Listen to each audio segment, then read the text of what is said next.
로마서 8장. 그러므로 이제 그리스도 예수 안에 있는 사람은 정죄를 받지 않습니다.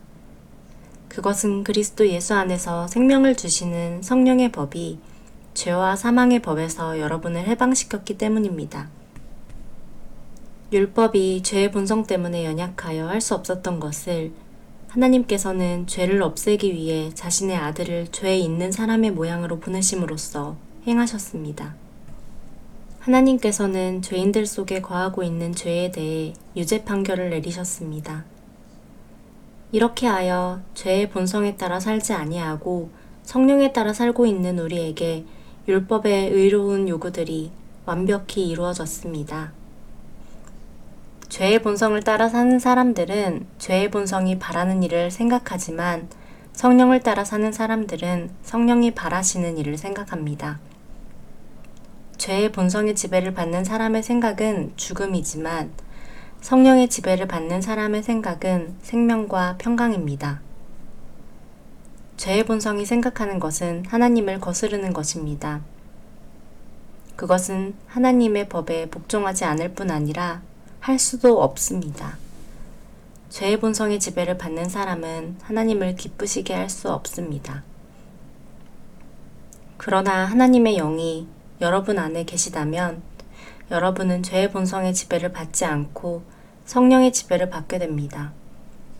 누구든지 그리스도의 영이 없는 사람은 그리스도에게 속한 사람이 아닙니다. 반면 그리스도께서 여러분 안에 계시다면 여러분의 몸은 죄 때문에 죽은 존재이지만 여러분의 영은 의 때문에 살아 있습니다.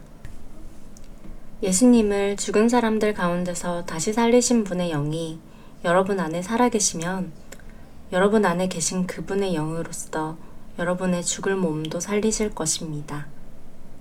그러므로 형제 여러분, 우리는 빚을 진 사람들입니다. 그러나 죄의 본성을 따라 살아야 하는 죄의 본성에 빚진 사람이 아닙니다. 죄의 본성에 따라 산다면 여러분은 죽을 것입니다. 그러나 성령의 도우심을 받아 몸의 악한 일을 죽인다면 여러분은 살 것입니다. 왜냐하면 하나님의 영으로 인도받는 사람들은 누구나 하나님의 자녀이기 때문입니다. 여러분이 받은 성령은 여러분을 다시 두려움에 이르게 하는 노예로 만드는 영이 아니라 여러분을 하나님의 자녀가 되게 하는 영이십니다. 그래서 우리는 그 성령을 의지하여 아바 아버지라고 부를 수 있는 것입니다. 성령께서는 친히 우리의 영과 함께 우리가 하나님의 자녀라는 것을 증언합니다. 자녀라면 또한 상속자이기도 합니다. 우리는 하나님의 상속자이며 또한 그리스도와 공동의 상속자입니다. 그래서 우리는 그리스도께서 누리시는 영광에 참여하기 위해 그분이 겪으신 고난에도 참여하는 것입니다. 나는 현재 우리가 겪는 고난은 장차 우리에게 나타날 영광과 비교하면 아무것도 아니라고 생각합니다. 모든 피조물은 하나님의 자녀들이 나타나기만을 간절히 기다리고 있습니다. 피조물은 허무하게 되었습니다.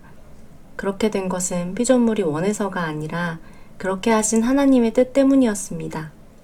하지만 소망은 있습니다. 그것은 피조물도 썩어짐의 굴레에서 해방되어 하나님의 자녀가 누리는 영광스러운 자유에 참여하리라는 소망입니다. 우리는 모든 피조물이 이제까지 신음하고 해산의 고통을 겪고 있다는 것을 압니다. 피조물만 아니라 성령의 첫 열매를 받은 우리들 자신도 속으로 신음하며 우리가 하나님의 자녀가 되는 것과 우리 몸이 구속될 것을 간절히 기다리고 있습니다. 우리는 이러한 소망으로 구원을 받았습니다. 눈에 보이는 소망은 소망이 아닙니다. 보이는 것을 소망하는 사람이 어디 있겠습니까?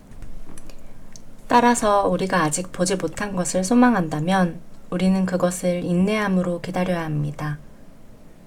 이처럼 성령께서는 우리의 약함을 도와주십니다. 우리는 무엇을 기도해야 하는지 모르지만 성령께서는 말로 다 표현할 수 없는 간절함으로 우리를 위해 중보기도를 하십니다. 사람의 마음을 꿰뚫어 보시는 하나님께서는 성령의 생각이 무엇인지를 아십니다. 그것은 성령께서 하나님의 뜻에 따라 성도들을 위해 중보 기도를 하시기 때문입니다. 우리는 하나님께서 모든 일을 하나님을 사랑하는 사람, 즉 하나님의 목적을 위해 부름을 입은 사람들의 선을 위하여 하신다는 것을 알고 있습니다. 하나님께서는 전부터 아셨던 사람들을 그분의 아들과 동일한 형상을 갖도록 미리 정하시고 하나님의 아들을 많은 형제들 중에서 맏아들이 되게 하셨습니다. 하나님께서는 미리 정하신 사람들을 부르셨고 부르신 사람들을 의롭다 하셨고 의롭다고 하신 사람들을 영화롭게 하셨습니다. 이 점에 대해 우리가 무엇이라고 말할 수 있겠습니까? 하나님께서 우리 편이시라면 누가 우리를 대적하겠습니까? 자기 아들까지도 아끼지 않고 우리 모두를 위해 내어주신 분께서 그 아들과 함께 우리에게 모든 것을 은혜로 주지 않으시겠습니까? 하나님께서 택하신 사람들을 누가 고소할 수 있겠습니까? 의롭게 하시는 분은 하나님이신데 누가 감히 죄가 있다고 판단하겠습니까? 죽으신 분은 그리스도 예수이십니다. 그분은 죽으셨을 뿐만 아니라 다시 살아나 하나님의 오른편에 앉아 계시면서 우리를 위해 중보 기도를 하고 계십니다. 누가 우리를 그리스도의 사랑에서 끊을 수 있겠습니까? 환난입니까? 아니면 어려움입니까? 핍박입니까? 그렇지 않으면 굶주림입니까? 헐벗음입니까? 위험입니까? 아니면 칼입니까? 성경에 기록된 것처럼 우리는 하루 종일 주님을 위해 죽음에 직면하고 있습니다. 우리는 도살당할 양과 같은 대접을 받았습니다. 그러나 우리는 우리를 사랑하신 하나님을 힘입어 이 모든 것을 이기고도 남습니다. 나는 확신합니다. 죽음이나 생명이나 천사들이나 하늘의 권세자들이나 현재일이나 장래일이나 어떤 힘이나 가장 높은 것이나 깊은 것이나 그 밖의 어떤 피조물이라도 우리를 우리 주 그리스도 예수 안에 있는 하나님의 사랑에서 끊을 수 없습니다.